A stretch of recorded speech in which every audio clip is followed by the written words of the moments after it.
It's been entertaining, it's been frustrating, and it's certainly been weird. Today, we recap the first half of the Orioles 2026 season.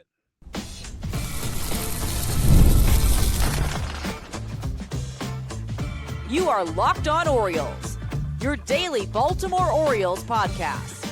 Part of the Locked On Podcast Network, your team every day. Hey there, Orioles fans. Today is Friday, June 26th, 2026, and welcome back in to the Locked On Orioles podcast, part of the Locked On Podcast Network, your team every day. As always, I'm your host, Connor Newcomb, and today's episode of the Locked On Orioles podcast is brought to you by FanDuel. The biggest stage in world soccer is here. Let there be goals on FanDuel. Visit FanDuel.com to get started now. And coming up on today's episode, we have pretty much hit the halfway point of the 2026 season. Technically, we're one game over. The Orioles have played 82 of their 162 games this year. But with an off day on Thursday before this Friday episode, it felt like the perfect time to look back on what has been a very, very weird year. We'll talk about kind of where the Orioles are right now in the standings, what they're good at, what they're bad at. We'll chat about the best performances, some awards, some key moments from the first half. And finally, try to chat about what do the Orioles need to fix to actually stay in the race and somewhat turn this thing around in the second half of the season. But let's begin with just kind of an Orioles reset. Where are they at the moment? 82 games, so just one over halfway through the season here in 2026. The Orioles coming off a 4-5 road trip, a disappointing series loss in Anaheim. They are 38-44 on the year. Now, 6 games under 500, generally not a great place to be in. And I'm not saying it's a good place to be in right now, but they are benefiting from the extra wild card spot, the third wild card, and a very much down American League this year, especially in the wild card race, because despite being 38-44, they sit only 2 games back of the final wild card playoff spot as I record this here on Thursday. The Blue Jays hold the final spot. They've got a losing record as well. The O's are 2 games back of them. And then there are 3 teams in between the Orioles and the Blue Jays who are all tied for 1 game back of Toronto. So there are a ton of teams in this mix that I'm calling the AL slop along with the Orioles. But listen, two games back with 80 games to play is very much right in it, no matter how many teams are right there in that same mix. So as bad as it's felt, they're still right there. And you have to treat the team that way because when you're 2 games back, whether you're 10 games over or 10 games under, if you're 2 games out of a playoff spot, you are in the mix regardless of record. In terms of the Orioles offense this year, it's been kind of a mixed bag. They enter play on Thursday, 11th in team WRC plus with, just over league average essentially. 9th in runs scored. They're at 4.66 runs per game. They're 12th in homers and 13th in slugging percentage as a team. 14th in on-base percentage at .320, but they are 7th in walk rate. However, they have the 27th highest strikeout rate in the league, which has been an issue. Not stealing a ton of bases, just 41 of them, so basically one every other game. That's 22nd in Major League Baseball. They're still hitting the ball hard. They lead the league in hard hit rate at 43%.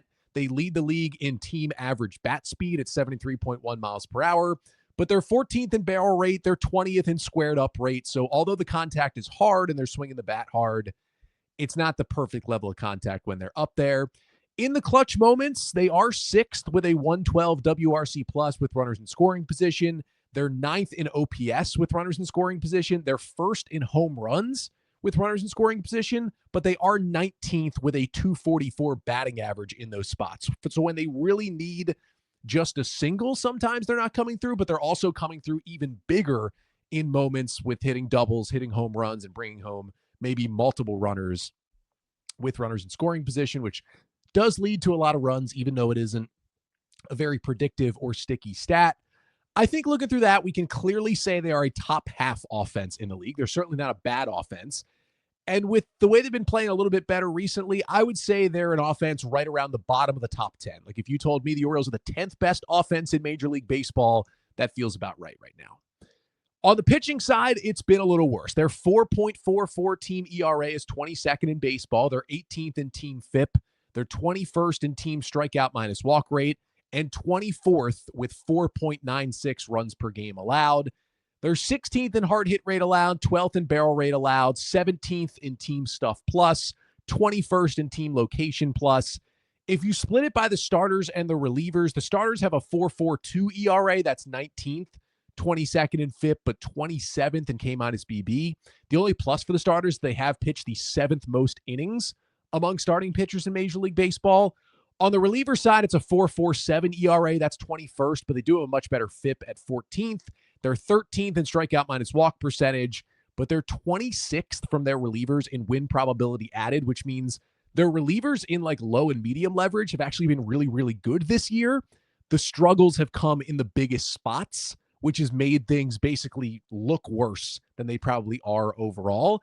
They're definitely a bottom half pitching staff, but I wouldn't say they're bottom 10. So if you told me they're anywhere from like 20th to 17th best pitchers in the league, that kind of feels right now. And then on defense, that has certainly been an issue. -10 outs above average as a team is 21st. The fielding run value metric, -3, is 18th. They are 16th in defensive run saved. They are 22nd in range factor at Baseball Savant. But the catchers have been good. The catchers, Basayo and Adley and a little bit of Sam Huff have been 2nd in blocking, 5th in throwing, and 6th in framing from the advanced stats. Now, the defense was right around dead last for a while, so to be all the way up to 21st in the league in outs above average shows the defense has been improving despite some of the gaffes still looking terrible. But the catchers defensively, and most of that's Adley Rutschman, have been really, really good so far this season. So you look at that, you've got an above average but not elite offense, a below average but not terrible pitching staff, and a bordering on terrible defense. It's not surprising that the team's record is 38-44, despite all the games we've watched and thought the Orioles absolutely should have won that game, much like the last game we saw them play that was the disaster in Anaheim on Wednesday. So that's kind of setting the scene. There's been highs, there's been lows. It's overall been a disappointment. This team is certainly better than last year's team. They have a better record. They're closer to the playoffs here in late June than last year's team is. We're having a different conversation now than we were having about the 2025 Orioles because the 2025 team was so far out of the playoff race at this point. We were talking about them being sellers and it being a disaster. Although the record is not a ton better this year, the other teams are worse and the O's are more talented on their roster. So those things combining make it easier to still talk about this team being a buyer and being in it, despite how many bad moments we've seen. So let's look back on some of those moments. Not all the bad ones, also the good ones. We'll give out some first half awards, some guys to watch, some good, some bad, and all that from the first half of this Orioles season.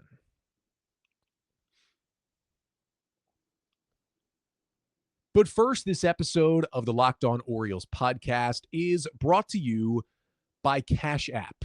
Now, the Cash App card lets you personalize your card design, right? It's not just an app that lets you transfer money. You can get a card, maybe get that Orioles logo on there, maybe get a baseball on there. And Cash App, it also gives you discounts sometimes at the local places where you shop. If you weren't up to speed already, Cash App is way more than just a safe way to send and receive money. With the Cash App card, you unlock tons of perks without all the hidden fees. Get benefits like exclusive early access to nationwide concerts, plus discounts on everyday purchases and popular brands you're probably already spending money on. You can add your card to your digital wallet as well to make moving money easier. And new Cash App customers can earn $10 if they use code CashApp10 in their profile at signup and send $5 to a friend within 14 days. Terms apply. That's at Cash App. And today's episode of the Locked On Orioles podcast is also brought to you by Game Time. Now, there's nothing like watching an Orioles game, but it's even better, usually, when you get to watch it live. The excitement, the fans, hey, the general commiseration that you can do sometimes with those around you. And that's where Game Time can help you, because sometimes getting tickets feels like a grind with long queues, surprise fees, prices jumping at checkout. The Game Time app, on the flip side, gives fans the advantage with constant innovation. It's how you unlock amazing tickets and experiences in just a few taps. And it's simple to use. And the Game Time guarantee means you get 100% authentic tickets delivered on time and at the best price. And here's the best part. Fees are included in the price you see. So what you see is what you pay, period. I'm taking a look at tickets right now to go to Friday night's game, And the zone deals are great because I'm seeing deals, in parts of the stadium that usually are a lot more expensive. Game Time selects the seat, but I still select the section and I get a really good deal on it as well. And again, no hidden fees during checkout. So take the guesswork out of buying MLB tickets with Game Time. Download the Game Time app, create an account, and use code Locked On for $20 off your first purchase. Terms apply. Again, create an account and redeem code Locked On. That's LOCKEDON for $20 off. Download the Game Time app today.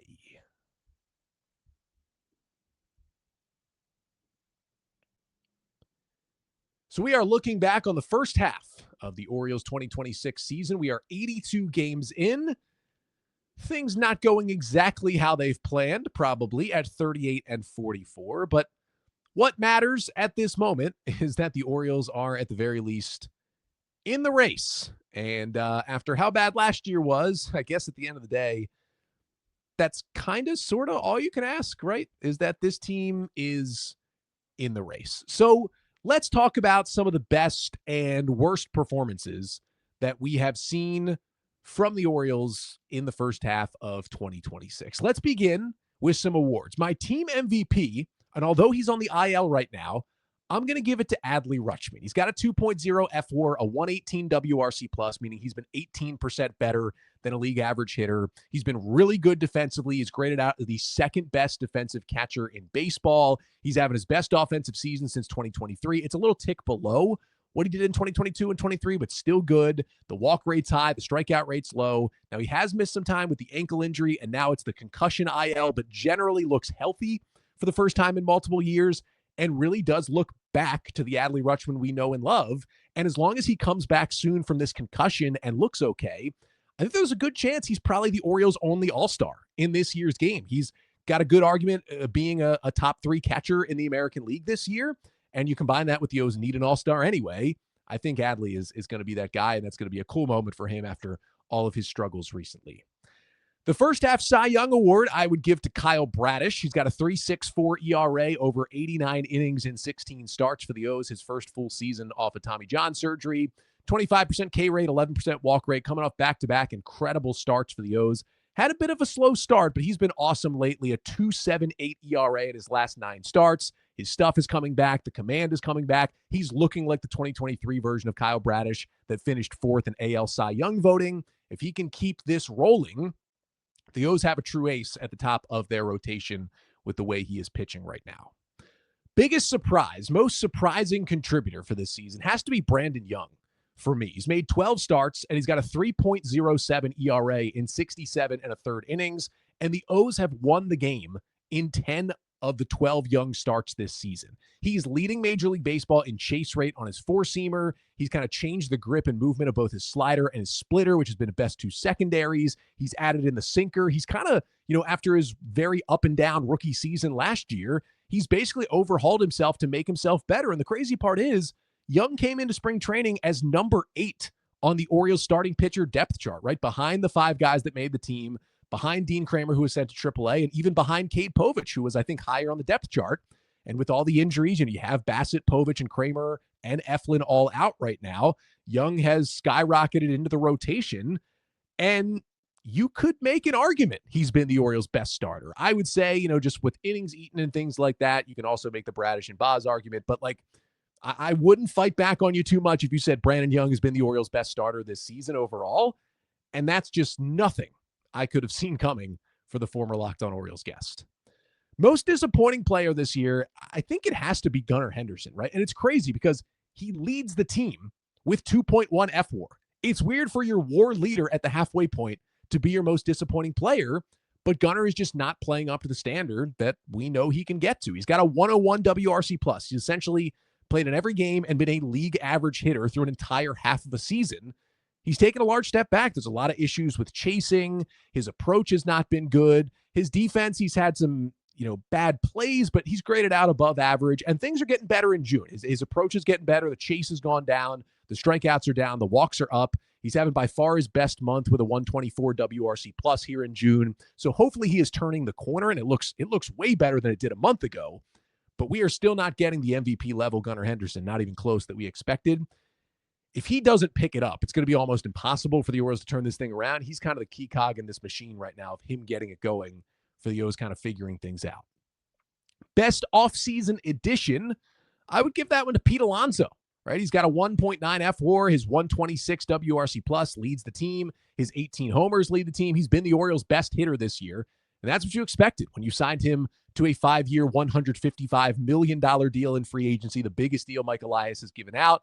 And he did have a slow start, right? His OPS started with a 6 in April, but since May 1st, Alonso's hitting 286 with a 147 WRC plus. He's been awesome. He's hitting for power. Kind of the underlying metrics and the bat speed numbers are coming back around in the middle of the season. He's hitting the ball the other way out of the ballpark. He looks really, really good and has been huge for this team. And above all else, despite the weird play on Wednesday, he's also playing Gold Glove level defense at first base, which is something he's never done in his career. In fact, the biggest knock on Alonso was how shaky he can be defensively at first when he was with the Mets, and he's come to Baltimore and been one of the best first basemen in baseball and probably deserves a Gold Glove, and that's given him a better WAR number as well. Rookie of the year so far has to go to Samuel Basallo, I think, a 0.9 F-WAR, a 115 WRC plus on the season. He's been, a little below average defensively, but nothing terrible. I think the defense looked okay. He's hitting home runs, had his first 2-homer game on Wednesday with all he's been through kind of behind the scenes this year. He's still 21 years old, got the big contract extension. And you know what? I think we will certainly take what we've gotten out of Basallo, and things are looking very exciting for him moving forward. Relief ace for this team. Not the guy you would expect. It's not going to be Rico Garcia. He looked like the Orioles all-star for a while with how good he was. He's got a 9 ERA in the month of June. You know who has the ERA lead now in the Oriole bullpen? It's my relief ace, Yennier Cano. What a bounce-back season. 26 and 2/3 innings in 36 outings. He's got a 2.03 ERA, backed up by a 2.46 FIP. Like, it hasn't been a ton of good luck. 26% strikeout rate is way up from last year. 7% walk rate is way down. He's still getting a ton of ground balls. His stuff is way up. The command is way up. 31 of his 36 appearances this year have been scoreless. That is the 9th most scoreless appearances for any reliever in baseball this year. He looks back, maybe not all the way to All-Star 2023 Cano, but much closer than he's been to that level since then. Has been huge for the Oriole bullpen. And then the last award I want to give out is just my favorite player to watch this season. And my favorite player to watch this season has been Blaze Alexander. I mean, you could make an argument for him even over Alonso maybe as the biggest offseason addition with how huge he's been for the O's with Westberg missing the whole season and then Kobe Mayo being given the third base job and not really grabbing it and running with it. They needed somebody at third. Jackson Holliday was also out. Jeremiah Jackson provided some offense early in the year. But really, Blaze Alexander has been the guy. And I talk about Pete Alonso, leading the team with a 126 WRC plus. You know who's the second best hitter on this Orioles team? It's Blaze Alexander. He's hitting 305 with a 123 WRC plus. He's cut his strikeout rate by over 10% from last season with the D-backs. He's hitting the ball hard. He's playing good defense at multiple positions. He has been huge for this Orioles team. And not only that, they have 4 more years of team control after this of the 27-year-old Alexander. I'm not saying he's going to be this good forever, but if he's anything close to this for the next 4 years, I wasn't sure about this trade when Mike Elias made it back in the offseason, but it's turning out to be a addition they basically couldn't go without at this point. He's fun to watch.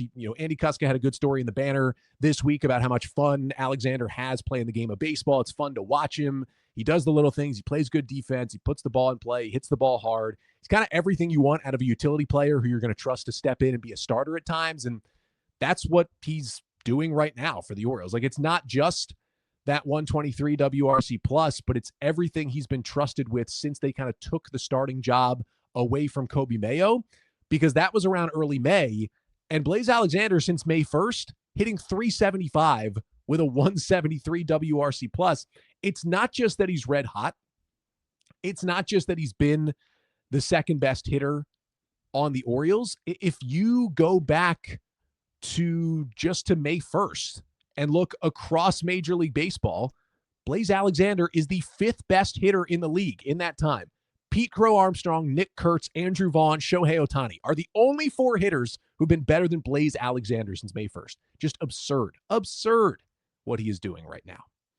All right, let's go to more like games and moments from the first half. Best series, I would say it almost just happened. June 19th to the 21st in LA with the Orioles taking 2 out of 3 from the Dodgers. Friday night, they had a 5-3 lead in the ninth inning, should have won the game, should have swept the series. They blow it in spectacular fashion. It looks like the worst loss of the year at the time. How are they going to recover from this? And how do they recover? They come back and win the next 2 games, win the series, give the Dodgers their first time losing back-to-back games in over a month, and win a road series against the 2-time defending champs in which they blow them out 12-1 in the series finale on Sunday. Just with winning the series, how they rebounded, the quality of their opponent. The Dodgers had the best record in baseball coming into that series. It's on the road. That's the most impressive series I've seen this year.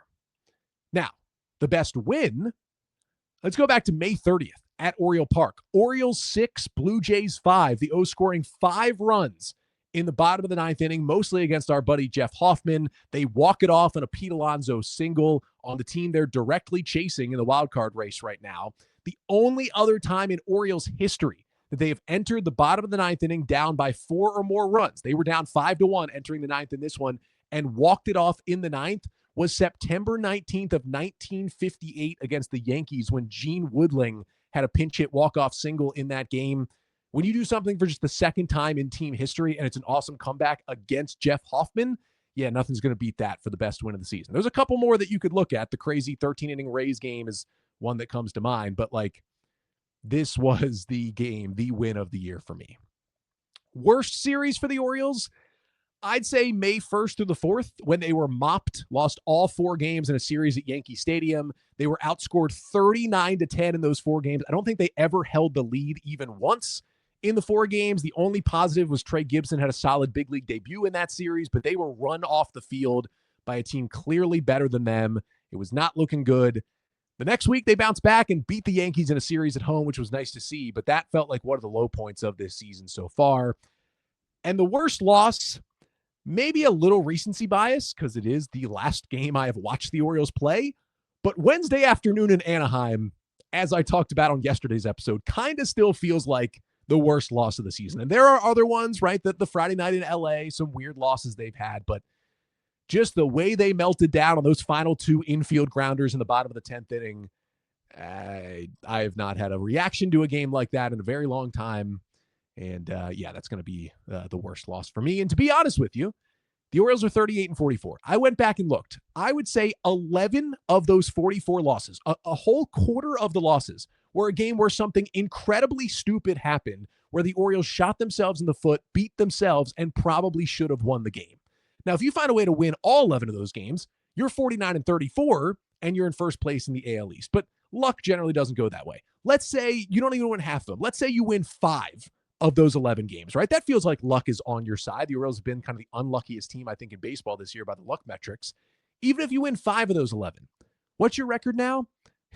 Your record is now 43-39, which isn't a ton better, but puts you in the number 2 wildcard spot right now. You have a winning record, and you're feeling a whole lot better about this season right now, but they continue to just beat themselves over and over and over again, and that's why we're here. So what can they do in the second half of the season to stop beating themselves, stay in this race, and maybe even find a way to get to the postseason? That's how we'll finish off this episode.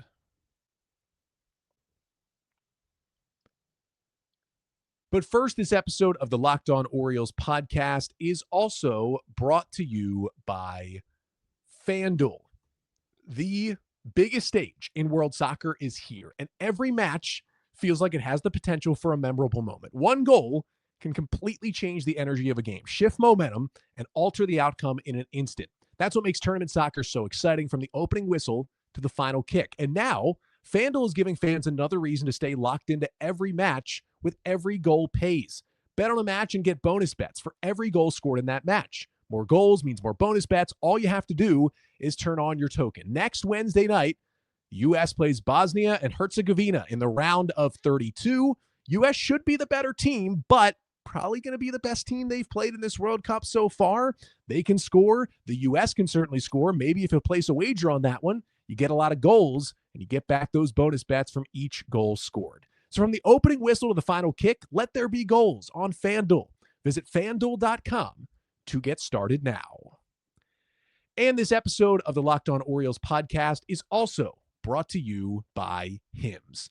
ED is way more common than most guys think, and millions of men deal with it at some point. Hims offers a simple, convenient way to take care of your health by connecting you with licensed healthcare providers online and giving you access to personalized treatment options from the comfort of home.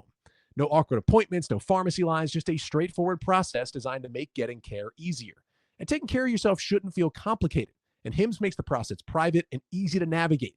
It's healthcare built around your schedule and your comfort. Hims wants to make sure you are totally comfortable with this process throughout the entire time. So to get simple online access to personalized, affordable care for ED, hair loss, weight loss, and more, visit hims.com/lockedonmlb.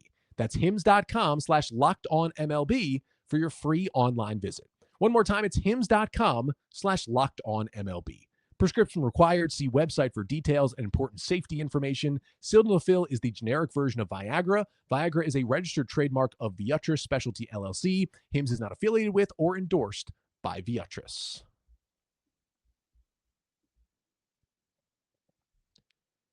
So in a first half full of disappointment, the O's are 38-44, but they're still in it. They're still only 2 games back of the wild card, and they still got 80 games to play in this 2026 season. They're going to need to play better, though, because at some point, some of these AL slop wildcard teams are going to go on some runs and get back to like even winning records and start to pull away a little bit. So it could be the Orioles that do it and maybe put themselves in a good spot to make the playoffs. How do they do it?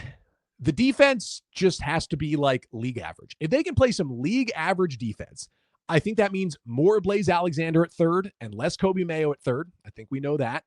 I think that means stop putting infielders in the outfield. Just play Cowser out there with Ward and then a Beavers-Tavares combination and get Adley back healthy. I think that should make your defense better overall. Starting pitchers, just stay healthy and stay in games. And it's been happening a lot lately. Their starting pitching ERA in June, 3.95. That's 10th best in baseball. That's why they've been better in June. Getting Kramer, Bassett, and Povich back healthy at some point will help. You know, Kramer and Povich are about to each make their second rehab starts in the minors, so they're getting closer and closer. And then I think just, adding a real arm or two to the bullpen. Probably a good lefty, maybe a strikeout guy from the right side. Luckily, bullpen is kind of the easiest thing to add at the deadline, even if you're not going like full all-in buy. Maybe the O's are still, they get to the August 3rd deadline. They're kind of hemming and hawing where they stand. You could even make a good waiver claim, right? Remember, late in 2023, the O's claimed Jacob Webb on waivers, and he reeled off like 12 straight scoreless outings to begin his Orioles career or something. Like maybe you just do that to kind of stabilize this bullpen a little bit. You get Anthony Nunez back up here after his reset in AAA with his good stuff, and he regains his form early in the season. You're in a better spot. And finally, the offense just gaining some consistency, right? Like, I don't even know if they need to add a bat at the deadline. Maybe they will. Maybe it'll be like a part-time bat, a better version of Tyler O'Neill or something like that. But just gain more consistency, right? They lead Major League Baseball in 5-run innings. They've got more 5+ run innings than anybody in the league this year. They also have one of the largest number of like 0 and 1-run innings this year, and largest number of 2 or 1 or 3-run games. I mean, they've only been shut out once all season, which is pretty impressive in 82 games. But it's been some high highs and some low lows for the Orioles offense this season. And, Pete's been good. Blaze has been good. Adley, Basayo, they've been good. Taylor Ward's been good. You need better from Gunnar Henderson. At the end of the day, like I can say all these things about groups and players and certain things, and they can get better on the margins. And everybody on this roster can absolutely and hopefully will play better baseball in the second half. And if they do, the Orioles will win more games. But it's kind of funny. It truly comes down to their star being better. They have scraped along at 38-44 with their MVP candidate type player being a league average hitter, being much worse than we've ever seen him at the plate for this long of a stretch, for an entire half of a season. You can only do so much without your star. And if other guys step it up, maybe you can get a league average full season from Gunnar Henderson and still make the playoffs. I guess it's possible, but if Gunnar hits like this for the entire second half, I find it very unlikely that the O's can turn this thing around enough at least to sneak into the postseason, let alone make any kind of run. Because you know what an all-star MVP level hitter can do in your lineup? It can cover up for mistakes. I honestly think the top of the 10th inning Wednesday in Anaheim is a perfect example, right? Gunnar Henderson comes up after a Taylor Ward bloop leadoff single, 1st and 3rd, nobody out, tie game. If Gunnar Henderson rips the ball to the gap and scores 2 runs, the Orioles jump on the Angels in the top of the 10th, put up a big inning, and it doesn't matter that Keegan Aiken has to pitch the 10th. It doesn't matter if they make an error like they did. He gets enough outs to win the game. What does Gunnar Henderson do? He hits a 12-foot chopper to the pitcher. Now, Chase Siltzat, the pitcher, made an amazing play on a glove flip to throw out Blaze Alexander at the plate. 9 times out of 10, that play turns into a run still and gives the Orioles the lead. But not a deserving AB for Henderson who hits a little chopper. The good version of Gunnar Henderson comes through in a big way to give the O's the lead. And Pete Alonso still did that. 2 batters later, he knocked a single into right that scored a run and gave the O's a 6-5 lead that they should have held. And then we know what happened with 2 outs in the bottom of the 10th. We don't have to rehash that. Worst loss of the season so far once again. But Gunnar's just not coming through. The biggest issue is he's not coming through in general, but he's hit for some power this year, right? He's second on the team with 16 homers. He's slugging. He's still at least league average as a hitter. But when you have Gunnar continuing to hit second, he's going to come up more and more, and he's just, by a numbers game, going to come up more and more in the big spots. And he has hit 271 with runners in scoring position, and that's, better than the Orioles team as a whole. And he's got a 122 WRC plus in high leverage spots, which is his best between high leverage, medium leverage, and low leverage. And those are good things as well, but it's still not Gunnar level, what he's doing there. When the game is on the line and Henderson's up, you need him to be the scariest hitter in that lineup. And right now it's Pete Alonso, and that's okay. You're paying him $155 million.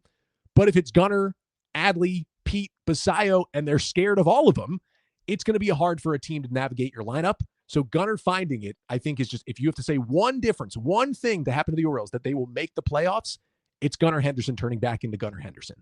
If he does do it, it's not a guarantee they make it, but they got a way better chance. If he doesn't do it, chances are very slim this team can turn things around. That'll do it for today's episode and for this week on the show. Thank you so much for tuning in. Beltway Battle Part 2 is this weekend at Oriole Park. The O's dropped 2 of 3 at Nats Park earlier this year. The Nats are one of the big surprises of the season, but they haven't been playing great lately. They're now a 41-40 record. Their bullpen continues to blow late leads. Their pitching is a disaster. Their offense is awesome. We'll see what the Orioles can do. Friday night, tonight is Pride Night at the ballpark. Orioles going with Trevor Rogers. I don't think the Nats have named their starters yet for this series. Saturday, though, is also a 7 o'clock game. Brandon Young for the O's. And then Sunday at 1:35 is Kyle Bradish for Baltimore. We'll see some mix of, I'm sure Jake Irvin or Foster Griffin or, the dudes that Cade Cavalli, the Nats are sending out there right now. And then I will be back on Monday to recap all 3 games from this Orioles and Nats series.